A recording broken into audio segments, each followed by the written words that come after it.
은혜로운 주일 하나님께서 우리 모두에게 함께 하시는 복된 시간 되시기를 바라고요. 오늘도 말씀을 통해서 저와 여러분 모두에게 은혜를 주시는 은혜로운 한날 주일이 될 수 있기를 바랍니다.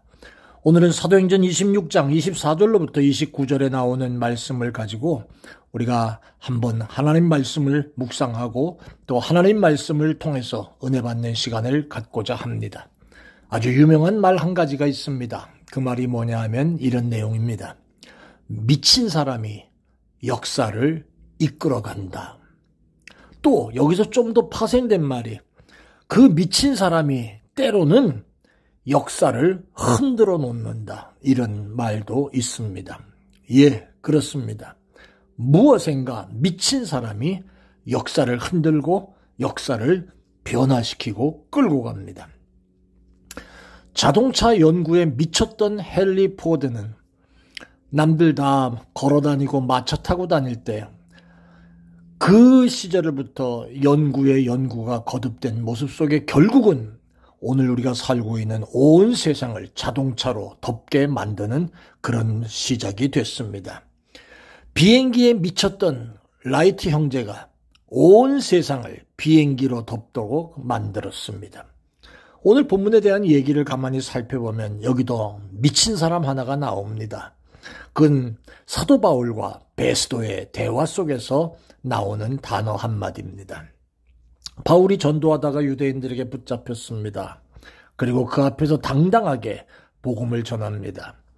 베스도 총독 앞에서 예수님은 죽었다가 다시 살아나신 그리스도입니다 라고 설명할 때 베스도가 그냥 놀래가지고 크게 소리 지르며 말했다는 거지요. 24절에 바울아 너 미쳤다. 너의 많은 학문이 너를 미치게 했구나.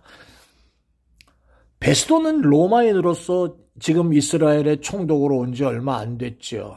그러니까 로마 사람으로서 사람이 죽었다가 다시 살아났다라고 하는 이 말을 도저히 믿을 수가 없었다는 거예요. 그래서 사도 바울 보고 미친 소리를 하고 앉았다고 내가 미쳤다 말하고 있는 겁니다. 25절에 사도 바울 뭐라고 대답합니까? 베스도가 가요. 내가 미친 것이 아니고요. 참되고 정신 차린 말, 똑바른 말을 내가 지금 합니다. 라고 합니다. 베스도는 바울이 미친 줄 알았지요. 베스도만 아니라 그 옆에 있던 모든 사람들이 아마 바울이 말하는 걸 듣고 낄낄거리고 웃고 비웃고 손가락질하고 별짓 다 했을 겁니다. 그 사람들에게 사도 바울은 미쳤다는 그런 인식을 주기에 충분했을는지 모릅니다. 사랑하는 여러분, 미쳤다는 말을 들은 사람이 무엇인가를 해냅니다. 정신적인 질환으로 미쳤다고 하는 사람이 만들어내는 거 아니고요. 무엇인가에 몰두하여 미치면 그 일의 결과가 반드시 나타날 수 있다는 거지요. 사도 바울은 어디서든지 언제든지 누구에게든지 오직 예수에 미친 사람이었습니다. 여러분 이거 아세요? 당시 기독교 역사를 끌고 간 사람이 바로 바울입니다. 복음에 미쳤기 때문입니다. 이 복음에 미친 사도 바울 한 사람이 지금의 터키, 그리스, 로마, 고린도, 아테네, 빌립보, 마케도니아, 누에디라, 사대, 에베소, 유럽 중심의 큰 도시들마다 전부 다 흔들어 놨습니다. 미친 사람이라고 말을 들 수 있었던 사도 바울이 그 당시에 기독교 초기 역사를 지금 이렇게 힘차게 끌고 가고 있는 겁니다. 어떻게 하면 미칠 수 있을까요? 저는 이 말씀을 생각하다가 이런 생각을 한번 해봤습니다. 다른 얘기 말고 이 바울에 대한 그러한 모습만 살펴보면서 미치고 싶어서 그냥 미친 게 아니고 사도 바울은 하나님의 부르심이 있었기 까닭에 그 부르심에 몰두했다. 단어는 미쳤다는 말을 쓰고 있습니다만은 그 부르심에 열정을 가지고 매달렸다. 다른 걸 쳐다보지 않고 거기에 충실했다. 그 말입니다. 사도 바울은 원래 유대교에 충실하던 바리새인 중에 바리새인이었지요. 예수 믿는 사람들에 대한 반감이 너무너무 심해서 스데반을 죽이는 데 동참했고 다메섹으로 도망갔다는 예수쟁이들을 따라서 다메섹까지 쫓아갔던 사람이지요. 사울의 이름은 바울이 예수 믿기 전의 이름이었잖아요. 이 사람들과 함께 체포결사대를 만들어가지고 예수쟁이들을 잡으러 갔던 사람이 바로 사울, 나중에 바울이 되는 그 사람이었습니다. 다메섹 도상에서 주님 만납니다. 사울아, 내가 어찌하여 날 핍박하느냐. 사울이 놀라서 묻잖아요. 누구십니까? 나는 내가 핍박하는 예수라. 나는 너를 이방인을 위한 복음 전도자로 쓸 것을 원한다. 그때 사울이 땅에 엎드려졌지요. 빛이 너무 강렬해서 눈이 멀고 더듬거렸습니다. 여러분, 같이 갔던 사람들이 그 소리 다 들었을 것 같고요. 빛을 보았는지 안 봤는지는 모르겠습니다. 다른 사람들이 장님이 됐다라는 말이 없고 바로 사울만 눈이 멀 정도로 강렬한 빛을 쪼인 것으로 지금 표현되고 있으니까 참 미스터리고 수수께끼 같은 이야기입니다.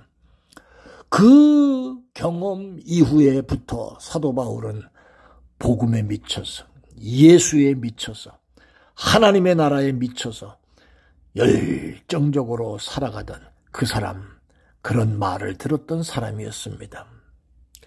저는 이 설교를 준비하면서 이런 생각을 한번 해봤습니다. 여러분, 혹시 여러분들 이런 생각 해보셨습니까? 왜 모세에게는, 왜 바울에게는 그렇게 분명한 부르심이 있었는데 왜 나는 하나님이 그런 분명한 소명, 하나님이 원하시는 비전, 하나님이 주시는 그러한 일들, 이런 것들을 왜 나한테는 주시지 않을까? 여러분, 이 생각에 좀 주의하시기 바랍니다. 그렇지 않습니다. 하나님은 저와 여러분들을 이 땅에 태워놓고 나게 하시고 각자에게 사실 사명과 소명을 함께 주시면서 우리를 부르시죠. 근데 문제는 뭐냐 하면 둔하여 듣지 못하고 깨닫지 못하는 것뿐이라는 사실입니다. 그래도 부족한 사람도 하나님께서 고등학교 3학년 2학기 때 모태로부터 예수를 믿었다고 하는 모태 신앙임에도 불구하고 하나님의 나를 주의 종으로 부르시지 않았다라는 생각으로 방황도 하고 헤매기도 하고 했지만 고등학교 3학년 2학기 때 제가 비로소 하나님이 나를 부르시는구나 이런 걸 깨닫고 주의 종의 길에 들어섰던 것을 기억합니다. 하나님은 수시로 여러 가지 모양으로 여러분을 부르십니다. 그런데 영적으로 둔하여 알아차리지 못하는 것뿐입니다. 이 방송을 듣고 계신 모든 분들, 하나님은 여러분과 저희 모두에게 수시로 오십니다. 사울의 일행이 예수 믿는 사람을 잡으러 갔을 때 예수님이 나타나셨습니다. 사울 하나만 알아차리고 나머지는 몰랐습니다. 하나님은 왜 우리들에게 접근하십니까? 하나님은 어떻게 여러분을 부르시는 겁니까? 부르심을 우리 영어로 콜링이라고 합니다. 어떻게 부르십니까? 여러 종류의 콜링이 있습니다. 첫째는요, 신비한 모습을 통해서 부르시는 콜링이 있습니다. 모세가 호렙산에서 가시떨기에서 불이 타면서 하나님을 만나는 그 자리가 되는 것도, 그것도 신비한 모습 속에서 부르심을 입은 경우입니다. 사울을 부르실 때 정오의 빛보다 더 강하게 나타나셔서 사울로 하여금 눈이 멀게 하시고 음성을 듣게 하시는 그런 모습, 바로 그런 경우를 얘기합니다. 두 번째는 음성 콜링이 있습니다. 하나님 직접 음성으로 들려주실 때가 있다는 거예요. 아브라함아, 사무엘아 부르시는, 육신의 고막을 직접 울리는 음성으로 부르실 때가 있습니다. 때로는 꿈을 통해서 부르실 때가 있습니다. 바로왕에게 너에게 이런 일들이 있을 것이다. 그러나 바로 왕은 그걸 알지 못하고 이게 도대체 무슨 꿈이냐. 말들이 연약한 말을 이 기름진 말이 연약한 말한테 잡혀먹질 않나. 이삭이 풍성한 이삭 7개가 쭉정이 같은 이삭 7개에게 다 없애버림을 당하지 않나. 이게 도대체 뭔가. 꿈을 통해서 바로에게 알려주셨지만 바로는 그 뜻을 알지 못했지요. 하나님은 꿈을 통해서 바로에게 알려주셨는데 그 꿈을 여러분이 아시는 대로 요셉이 해석을 합니다. 요셉을 통해서 그 꿈의 해몽이 되잖아요. 하나님은 꿈을 통해서도 부르십니다. 하나님은 어떤 사건을 통해서도 부르십니다. 베드로가 밤새도록 고기 못 잡다가 한 마리도 못 잡고 있고 아침에 돌아가려고 금을 씻고 있을 때 예수님 오셔서 깊은 곳에 금을 던져라. 선생님, 밤새도록 고생했는데 한 마리도 없어요. 그러나 말씀에 의지하여 그물 내리리이다. 그물을 내렸더니 그물이 찢어지도록 고기가 많이 잡혔던 것을 통해서 그때 바다의 전문가인 어부 베드로가 주님 따라가는 사람 낚는 어부가 되는 그런 모습으로 큰 사도의 일을 감당하게 되지요. 사건을 통해서도 하나님이 부르십니다. 사랑하는 여러분, 어떤 사건이 생길 때마다 여러분도 이렇게 물어야 합니다. 하나님, 참새 한 마리도 하나님의 허락 없이는 떨어지지 않는데 왜 내게 이런 일이 생깁니까? 하나님, 이 꿈을 통해서 하나님 말씀하시고자 하는 게 뭡니까? 하나님, 음성을 통해서 나에게 들려주시는 그러한 일과 신비로운 일들을 통해서 내게 이건 분명히 무슨 이유가 있지 않습니까? 하나님, 그 뜻을 알게 하여 주옵소서. 영적으로 예민해야 됩니다.